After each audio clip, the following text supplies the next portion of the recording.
Matxalen zorionak, zenik eta behin. Zerrik asko. Asimilatuta ja? Bai. Hiru erreginaren kopa? Bai, onja gaur entrenatu dugu eta biharko partiduan pentsatzen gauz. Hori ez du Euskadin jende asko lortu, ez? Ez, bueno. Talde honetan libeketan nik bakarrik dauzkagu 3 kopak eta pozik gaude horregaitxik. Aizute, izandako oi hartzunarekin, komunikabideetan eta hola, emakumezaren aldetik? Nik uste dut oi hartzuna handia izan dela, ez? Gipuzkoan gehien bat, eta Euskal Herrian ere Euskal Herriko aldizkari batzukin eta telebistarekin ere, nik uste dut jendia enteratu da dela indogun gertatu denaz eta partiduaz. Beti izaten da hola, esan nahi dut, zuen lana azpimarratzen da behar adina zukala uste duzu? Ez dakit behar adina, azpimarratzen da irabazten dugunean, final bat, zerbait irabazten dugunean. Askotan mutil talden aurka entrenatzen duzu, Bai. Reyesi gustatzen zaio hori, ez? Intensitatea eta neurtzeko. Hor, zen mu sentitzen zeaten? Da iguala esaten dana?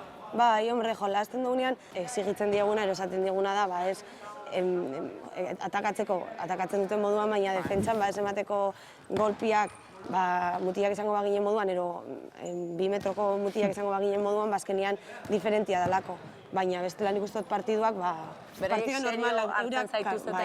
Bai, eurak serio hartzen dabe, eta gu bai serio hartzen dugu. Taldeko kapitaina zea, 12 bat urte, daramatzazu? Bai, hemen bai, kapitaina izaten ez, baina Donostian etorri nintzenetik, 18 urtekin etorri nintzen, eta 12 urte ja. Zerbait aldatu da urte hauetan, Matxalen? Nik uste dut ikusle gehiago dauzkagula. Emakumeak edo gizonezkoak, orokorrean? Orokorrean. Ez noan jakingo gehiago dian emakumezkoak ero gehiago diren gizonezkoak, Nik uste dut afikzioa azkenean dakaula bietarikoa dela. Hor noski, zuen lan ona ikusi eta gaztetxo batek esan dezake nik eskubaloian hartu nahi dut, ez? Horrek izan gozien eragina. Claro, eta nik uste dut hori dela pixkat helburua, ez? Pixkat ikustia jendiak benetan emakumea izan eta kirolera dedikatu eta hortaz bizi zaila dela, baina posible badala. Nik uste dut, benetan jendia konturatzea, partidu bat ikustera datorren jendia disfrutatu ingo da bela. Zezkenean, igual jende asko ez dator ikustera eta partidu bat ikustera datortzen dago, zelan jolasten dozuen, zelako korrika itzen dozuen. Kostatzaiola jendeari sinistea, espektakuloa da. Sinistea benetan espektakuloa da, hola. Iruditzen zaizu gizonezkoen partidutara jende gehiago joten dela? Eskubaloian?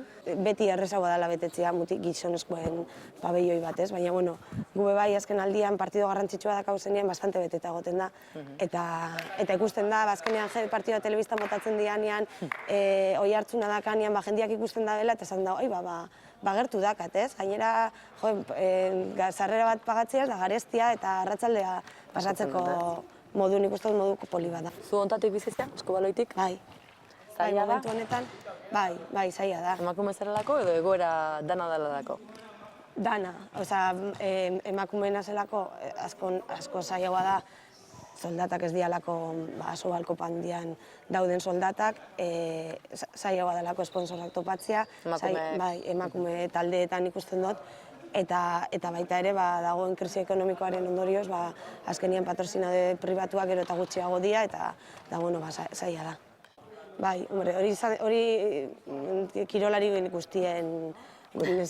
guztietan emakumea gazara, azkenean dakazu adin baten zaude, beste gauza batzutarako pentsatzen zauzela, beste herrialde batzutan adibidez igual errezagoa da bi amatasuna eta kirola eguztartzia. Eta, hemen oraindik nik uste dut ez dela benetan pauso fuerte bat emon horretan, baina, horretan ere bagabiz, ez? Zuk zeuk zenbat urte dauzkazu? 31. Eta? Orain ez. Amatasuna entzun, eta? Ez, momentu honetan ez nago horretan pentsatzen lasai egon dentezke.